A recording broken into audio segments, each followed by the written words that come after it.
स्वागत है एक बार फिर। आप देख रहे हैं कहानी कुर्सी की। ब्रेक से पहले हमने कहानी कुर्सी की में आज चर्चा की बीजेपी ने कितनी माइन्यूट लेवल प्लानिंग 2024 के लिए की है और किस नीचे पर दर्जे पर जाकर के, किस बॉटम लेवल पर जाकर के, सरपंच स्तर से बूथ लेवल पर जो प्लानिंग की गई है, नेताओं की जिम्मेदारी तय की गई है। 10 करोड़ मत कार्यकर्ता 100 करोड़ लोगों तक पहुंचने की कोशिश, ये सब कुछ आपने जाना। अब ये अलग अलग राज्यों में अलग अलग चुनौतियां होंगी बीजेपी के सामने, और जो मुश्किल राज्य है वहां पर और ज्यादा मुश्किल। तो फिर वहां पर बीजेपी इसको कैसे एग्जीक्यूट करेगी और लक्ष्य क्या रखा हुआ है? हम सब जानते हैं कि अगर बीजेपी को 2019 के 303 के आंकड़े से ऊपर जाना है, या अभी तो ये करिए चलिए उसको रिपीट ही करना है, तो वो राज्य खास तौर पर जहां बीजेपी ने कुछ जड़ें तो अपनी बना ली हैं, लेकिन अभी बहुत गुंजाइश है, वहां पार्टी बहुत ताकत लगा रही होगी। ऐसा एक राज्य है पश्चिम बंगाल। 2014 के चुनाव में पश्चिम बंगाल में भारतीय जनता पार्टी ने सिर्फ 2 सीट जीती थी। 42 लोकसभा सीटों वाला प्रदेश है। 2019 आते आते 5 साल के अंदर वो आंकड़ा 9 गुना बढ़ गया, 2 से बढ़कर के 18 हो गया। अब लोगों को लगता है शायद कि इतना ममता बनर्जी के राज्य में इससे आगे बढ़ पाएगी भारतीय जनता पार्टी, शायद मुमकिन नहीं, इतना बस बहुत है, या यही बनाकर रख ले। बहुत से विश्लेषक कहते हैं ये भी छू पाना बीजेपी के लिए इस बार मुमकिन नहीं हो पाएगा। सिंगल डिजिट में बीजेपी रह जाएगी, 8-9 सीट से ज्यादा नहीं आ सकती। लेकिन बीजेपी ने अपने लिए टारगेट सेट किया है दुगना। इस बार कम से कम 35 सीटें जीतने का टारगेट पश्चिम बंगाल से भारतीय जनता पार्टी ने रखा हुआ है।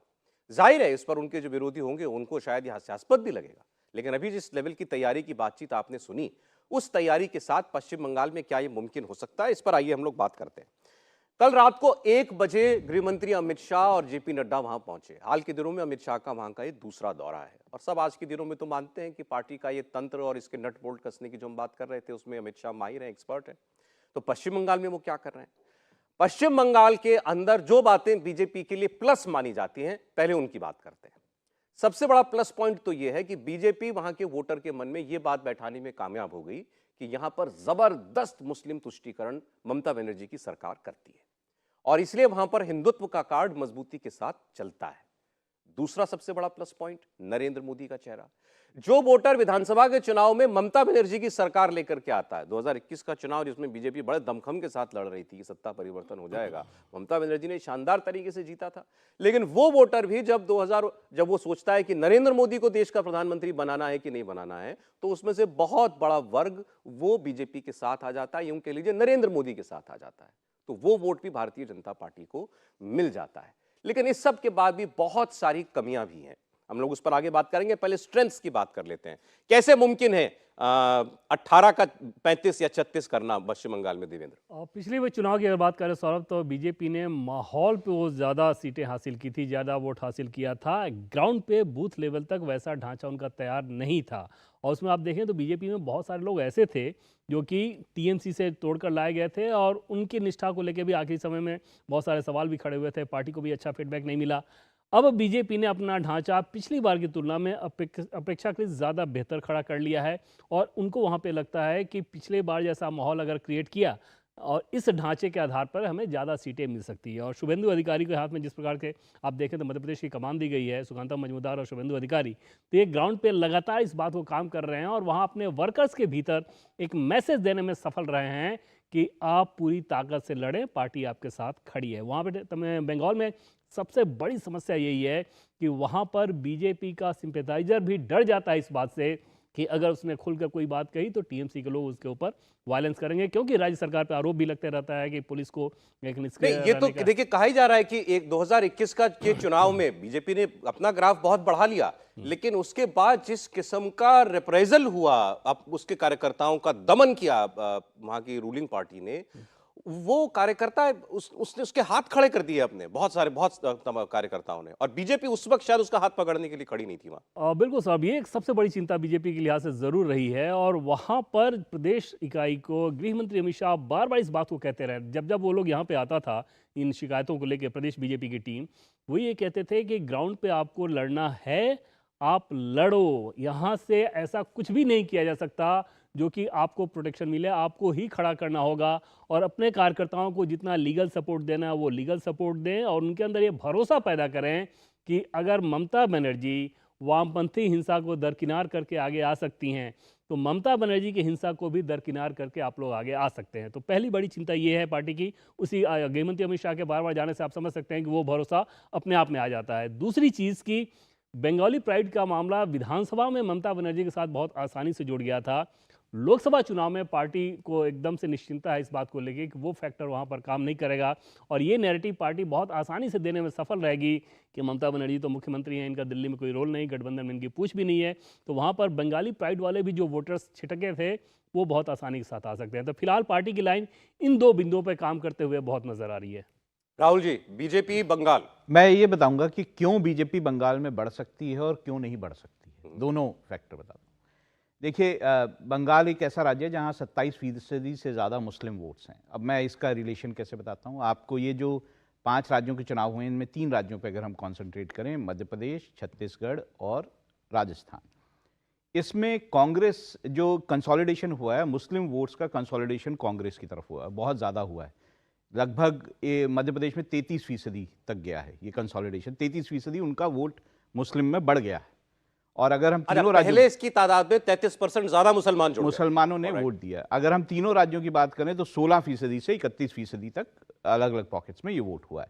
दूसरी तरफ बीजेपी का क्या हुआ है, बीजेपी ने जो हिंदू वोट है, अगर मैं उसे बोलूं ओबीसी, आप दलित वोट और जो ट्राइबल वोट है, ये बीजेपी में 16% से लगभग 25% तक बढ़ा है। तो बीजेपी हिंदू कंसोलिडेशन हुआ है। अब पश्चिम बंगाल में अगर, क्योंकि उससे पहले राम मंदिर का पूरा इनॉग्रेशन है, वहाँ पे विराजमान होंगे, एक माहौल बना हुआ होगा, अगर वहाँ हिंदू कंसोलिडेशन हुआ इसी तरह से जैसे इन राज्यों में हमने विधानसभा में देखा है, तो बाकायदा बीजेपी की सीटें बढ़ेंगी वहाँ। इसमें एक डिफरेंस मैं क्योंकि समझना चाह रहा हूं।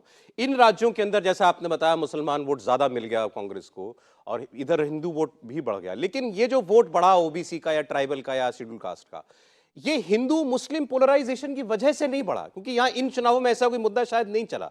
ये बीजेपी को ये वोट बढ़ करके मिला, ये बात सही है, और वजहों से। लेकिन बंगाल में वो ध्रुवीकरण की राजनीति की वजह से बढ़ सकता है, ये कहना चाह रहे हैं। मैं एक बात बताता हूं, देखिए, जब मैंने आपको सेक्शन बताए, 3 सेक्शन के तीनों सेक्शंस में जब वोट बढ़ा तो वो किसी एक सेक्शन का वोट नहीं था। ऐसा नहीं कि ओबीसी का वोट बहुत ज़्यादा बढ़ गया और एसटी का वोट नहीं बढ़ा और एससी का वोट नहीं बढ़ा। तो मैं जब कहता हूं तो मैं एक हिंदू अम्ब्रेला की बात करता हूं। और पश्चिम बंगाल, जहां पर सभी राज्यों की तुलना में मुस्लिम पॉपुलेशन मैंने आपको बताया 27% से ज़्यादा है, सब नंबर 1 पे आता है। तो ऐसे में वहाँ राम मंदिर का जब निर्माण हो रहा होगा, जब वो माहौल बन रहा होगा, तो आपको, मुझे लगता है कि वहाँ पे जो है पोलराइजेशन ऑफ वोट्स 100%। ये तो वजह है कि क्यों वोट बढ़ सकता है, सीटें बढ़ सकती हैं, क्यों नहीं। अब देखिए क्या है कि जब मैं ये बात करता हूं कि मुस्लिम वोट जो है वो एक मुश्त जा रहा है, और मैंने कहा कि पश्चिम बंगाल में मुस्लिम वोट जो है वो काफ़ी ज़्यादा है, तो ऐसे में अगर तृणमूल कांग्रेस और लेफ्ट पार्टीज एक साथ लड़ी है चुनाव अपनी सीट शेयरिंग करके, तो बीजेपी के लिए बेहद मुश्किल चुनाव होने जा रहा है। टफ होगा, ठीक है। अब मेरे पास लेकिन ऑफ हैंड वो अभी डेटा, मुझे नंबर याद नहीं है, लेकिन हम लोग एक दिन यहां बात कर रहे थे कि उत्तर प्रदेश के अंदर जो मुस्लिम डोमिनेटेड सीट्स हैं, डोमिनेंट सीट्स हम लोग किसे कहते हैं, जहां पर 10% से लेकर के आप 30% या उससे ऊपर वोट मानते हो किसी एक समुदाय का, उसकी वो ज्यादातर सीटें बीजेपी ने जीती थी। यानी ऐसी सीटों पर काउंटर पोलराइजेशन बीजेपी को मदद करता है, अगर उसका वो कार्ड चल जाए तो this is also possible in West Bengal. इसीलिए मैंने आपको कहा, अगर वो पूरी तरह से पोलराइज हुआ तो बीजेपी को बहुत फायदा होगा। लेकिन अगर इस तरह से ये आपके लिए एमपी वेस्ट बंगाल का जो डोमिनेंट फैक्टर है वो यही है, पोलराइजेशन। अगर हो गया तो बीजेपी कुछ डबल सीट भी आ सकती हैं, वरना कम भी हो सकती है। बिल्कुल। समीर जी, देखिए, बंगाल को लेकर राष्ट्रीय संगठन महामंत्री बीएल संतोष ने वहाँ के जो संगठन महामंत्री है अमिताभ चक्रवर्ती, उसको बुलाया था, और सुनील बंसल भी उस बैठक में थे। उनसे कहा गया है कि बंगाल में आपको 50% वोट बैंक का टारगेट सेट करना है, यह चुनौती है और उस चुनौती स्वीकार करना है, और भारतीय जनता पार्टी किसी भी स्थिति में 50% वोट बैंक वहाँ हासिल करना चाहती है। यह अमित शाह और नरेंद्र मोदी का मतलब उन्होंने जब प्रेस्टीज लिया है कि बंगाल में हमें 50% का वोट बैंक टारगेट सेट करना है। लोकसभा में उनको 40% वोट बैंक मिल ही गया था, जब विधानसभा चुनाव में 2022 के, तो उसमें 2% vote bank Bharatiya Janata party का कम हो गया था।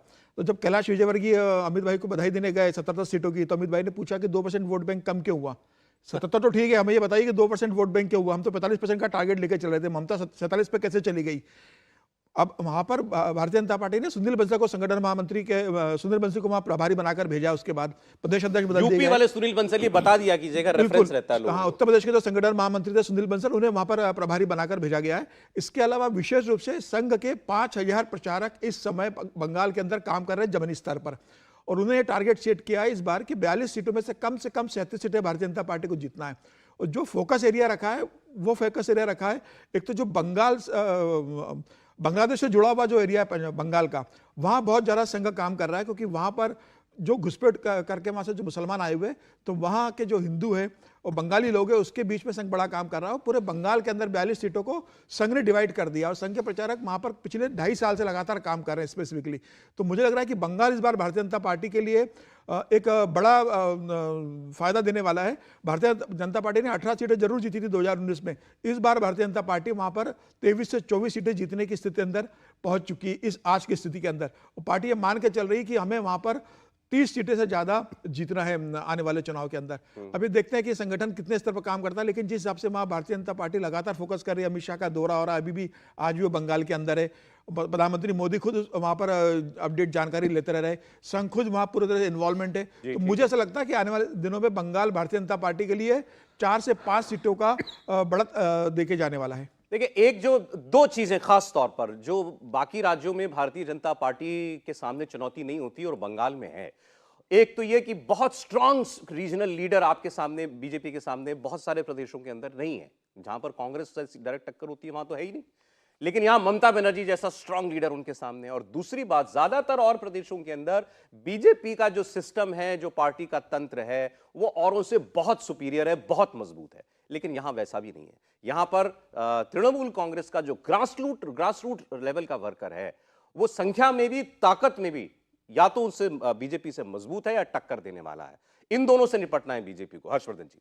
नहीं, मुझे लगता है कि ये चुनौती ही सबसे बड़ी चुनौती है, क्योंकि पश्चिम बंगाल का जो सिंडिकेट और जो क्लब कल्चर है वो खतरनाक है।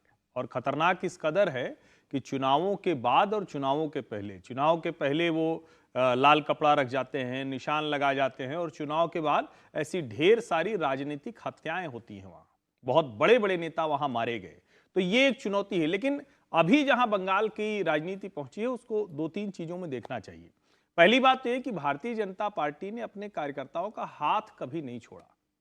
बीच बीच में ऐसा लगा, क्योंकि भाई पश्चिम बंगाल के विधानसभा चुनाव हुए और लोगों को भाग भाग के असम के धुबरी तक जाना पड़ा। उस वक्त धनखड़ जी गए थे वहां मिलने के लिए, तो बड़ी चर्चा हुई कि देश में ये स्थिति है कि एक राज्य में चुनाव के बाद इस तरह की स्थिति हो जाती। लेकिन अगर आप ध्यान से देखें तो पार्टी ने जिस वक्त ममता बनर्जी सरकार बना रही थी, उस वक्त भारतीय जनता पार्टी जेपी नड्डा गए थे और वो बाहर शपथ ले रहे थे। वो कह रहे थे कि हम लड़ेंगे। भारतीय जनता पार्टी के सभी विधायकों को शायद Y+ या किस श्रेणी की सुरक्षा मिली हुई है, ये किसी और राज्य में नहीं है, क्योंकि उनके ऊपर भी खतरा था।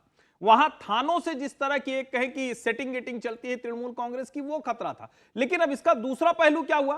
पिछले लंबे समय से किसी के घर जला दिए गए, किसी के घर में दुर्व्यवहार हुआ है, किसी की दुकान लूट ली गई। अब एक बड़ा वर्ग तैयार हो गया है जो साइलेंटली और कभी कभी बहुत वायलेंट होकर भी वो भारतीय जनता पार्टी के साथ खड़ा होता है।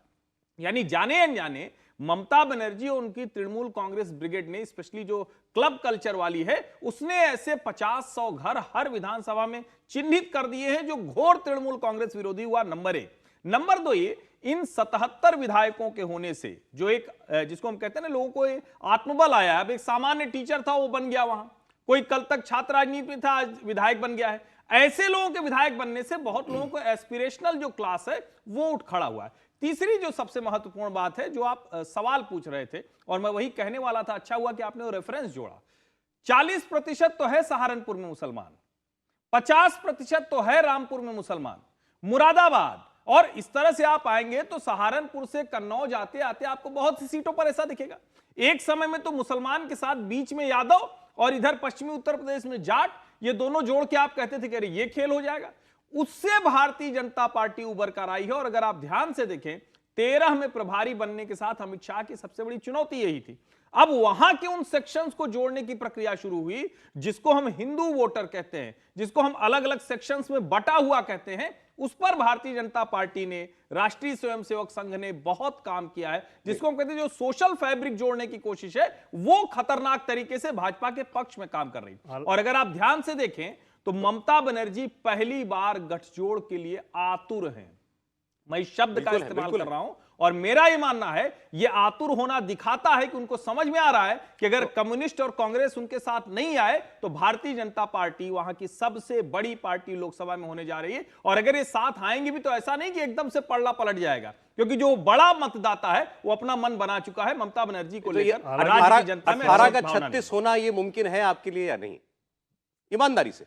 क्या कह रहे हैं आप? 18 का 36 हो पाना मुमकिन है? नहीं, ये 18 का 36 नहीं, आप मुझे लगा कि आप 19 के आंकड़े की बात कर रहे हैं, उससे बेहतर कर सकते हैं, लेकिन 36 होने की स्थिति नहीं है वहां, क्योंकि 27% मुस्लिम पॉपुलेशन के अलावा और भी कई चीज हैं। वहां का एक सामंतवादी वर्ग है जो पूरी तरह से तृणमूल को सपोर्ट करता है। भारतीय जनता पार्टी अभी उसको अपने पाले में नहीं ला पाई। इसको देखें सौरभ, जैसे 40% मुस्लिम आबादी है, देवश्री चौधरी रायगंज जो कि पिछली बार चुनाव जीती थी बीजेपी से, अगर ये तीनों साथ आ जाते हैं तो उस सीट पे जैसे उदाहरण के तौर पे एक मुश्किल हालत होगी बीजेपी के लिए। और ऐसी 4 से 6 सीटें हैं जहां पर अगर टीएमसी, लेफ्ट और कांग्रेस तीनों साथ आते हैं तो उस पर असर पड़ना है। अदरवाइज आप देखें तो नॉर्थ बंगाल की जो 11 सीटें हैं उनमें कोई असर नहीं पड़ना है। उसमें से 7 से 8 सीटें पे बीजेपी बहुत मजबूत स्थिति में है। दूसरी तरफ जो साउथ बंगाल की 31 सीटें हैं वहाँ पर कुछ पॉकेट्स में टीएमसी बहुत मजबूत है। जैसे कोलकाता के आसपास के इलाके की बात कर लें, कोलकाता 24 परगना उत्तर और दक्षिण दोनों 24 परगना की बात कर लें, और ये बड़े बड़े पॉकेट्स हैं जहाँ पे बहुत ज़्यादा लोकसभा सीटें हैं। यहाँ पर टीएमसी काफ़ी मजबूत है। लेकिन जंगल महल के इलाके की बात कर लें, जैसे पुरुलिया, बांकुड़ा, इन सारी सीटों पर देखेंगे तो अभी बीजेपी की स्थिति बहुत मजबूत है। शुभेंदु अधिकारी मिदनापुर में वो बहुत अच्छी स्थिति में है, 2-2 सीट वहाँ पे रहेगी। तो कुल मिलाकर आंकड़े में बढ़ोतरी तो बहुत आसानी से नज़र आ रही है बीजेपी के लिहाज से। और इसका एक सबूत मैं आपको दूं कि टीएमसी में एक नेता बीजेपी का पाला छोड़ के जो टीएमसी में गए थे सौरभ, बड़े नेता हैं, चर्चित नेता हैं, वो एकदम से बेचैन है बीजेपी के टिकट पर चुनाव लड़ने के लिए। नहीं, वो नहीं है। अच्छा, कोई और? मुकुल राय की अब राजनीति बहुत बची नहीं है, उनके स्वास्थ्य को लेकर उनकी राजनीति कोई ऐसी बची नहीं है। अच्छा। और वो बहुत चर्चित नेता हैं और एकदम से बेचैन है कि बीजेपी का टिकट किसी तरह से उनसे फिर से मिल जाए। तो चलिए, ये तो बीजेपी के लिहाज से अच्छा संकेत है अगर तृणमूल से कोई आकर वापस आना चाहता है तो।